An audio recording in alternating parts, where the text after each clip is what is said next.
Durante toda a semana aqui no programa, a gente vem comentando sobre a violência contra a mulher. Um problema antigo, mas que nessa semana, depois do caso do DJ Ives e sua ex-esposa Pamela, ganhou ainda mais repercussão. No programa de ontem, a gente conversou com o delegado da 5ª Delegacia de Polícia da cidade de Pinheiro e com a tenente Ana Silva sobre os números e sobre o aumento do número de casos no primeiro semestre de 2021 aqui na cidade de Pinheiro. Hoje, a gente conversa com a advogada Lauriane Dias, que é presidente da Comissão da Mulher e advogada da OAB Pinheiro, que vai falar principalmente hoje sobre as políticas públicas. Por que essas mulheres têm tanto medo de denunciar? Onde entram essas políticas como forma de incentivar e de apoiar essas mulheres? Lauriane, boa tarde. Boa tarde. Como nós podemos falar de política pública para a mulher sem levar em consideração a violência que a mulher já sofre, né? Que a gente sabe que hoje está em voga, em números altíssimos, né? A gente está conversando aqui, a cada 3 minutos uma mulher está sendo agredida. Então, esses são números alarmantes. Então, não tem como falar de qualquer outra política pública sem você resguardar, primeiramente, a integridade física dessa mulher, né? Que está sendo a todo tempo violada.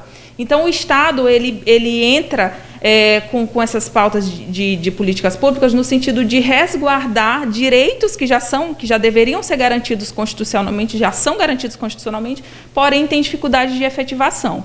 Então, casas de albergue para mulheres que sofrem violência doméstica é uma opção.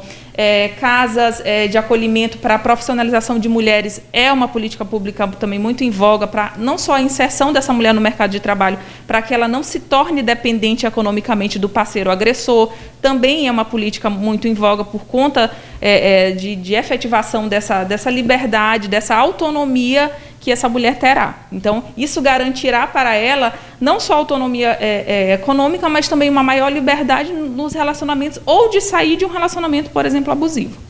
Logo no início, a gente conversou sobre a questão do aumento das denúncias também para vocês como comissão, né? E aí você falou sobre a questão das problemáticas. O que é que vem depois de uma denúncia? É todo um protocolo. O assistencialismo, a ajuda ao estender a mão também é fundamental nesse processo para que as mulheres se sintam à vontade para fazer a denúncia, que elas percam um pouquinho do medo, que é muito predominante, né, em muitos casos. Exatamente. Então, a comissão ela faz, inclusive, um trabalho até mais silencioso. O nosso trabalho é um trabalho muito cauteloso e também muito silencioso. Em que sentido? No sentido de, que eu já estou falando, na atuação da comissão, né? Que a gente recebe essas denúncias, normalmente via direct, a gente recebe muito via direct no Instagram, né? No meu Instagram, no Instagram também da minha vice, que é a doutora Edasmile, e até mais do que na própria OAB, na própria sede da OAB. Então, após nós recebermos essas denúncias, a gente faz um trabalho silencioso. Por quê? Porque é para proteger exatamente essa vítima que está numa situação de violência contínua, às vezes há muito tempo, né? Às vezes ela teve aquele encorajamento, teve aquele insight, aquele momento de querer realmente mudar aquela situação, e ela tem encontrado na comissão, inclusive a gente fica muito feliz nesse sentido, tem encontrado na comissão esse apoio, né? Então, como nós estávamos falando, para você interferir numa realidade, o Estado, para interferir em qualquer realidade, ele tem que dar uma solução. Então, por exemplo, as mulheres podem procurar aqui em Pinheiro a Secretaria também de Assistência Social, também tem um desdobramento da mulher, eles fazem esse trabalho.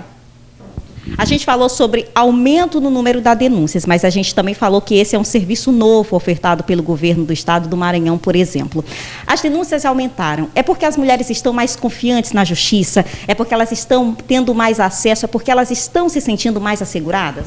Pois é, esse trabalho que eu te falo, que é um trabalho de desbravamento, que é uma luta contínua, que essa questão da própria vertente do empoderamento feminino, que diz que a mulher ela é capaz, que ela tem que resgatar a autoestima, porque muitas vezes numa situação de agressão, a primeira coisa que é atingida é a autoestima daquela mulher, em todos os aspectos, não só visual, mas interno, ela se sente incapaz de conseguir fazer algo. Então, realmente, isso é um desdobramento até da violência doméstica. O agressor ele tem interesse de culminar nesse fim, né, para poder aprisionar primeiro ela psicologicamente.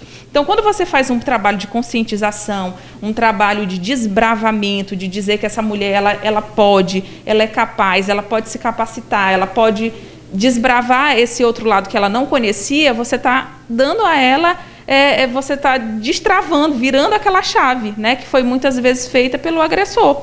propositalmente. Doutora Lauriane, primeiro eu queria agradecer, né, pelos esclarecimentos, por aceitar conversar com a gente, com a nossa equipe, com toda a população pinheirense que acompanha o nosso programa. Queria que você fizesse suas considerações finais e reforçassem. As mulheres, elas podem ter acesso a tudo isso, elas só precisam buscar os órgãos que são responsáveis e que estão aí à disposição delas.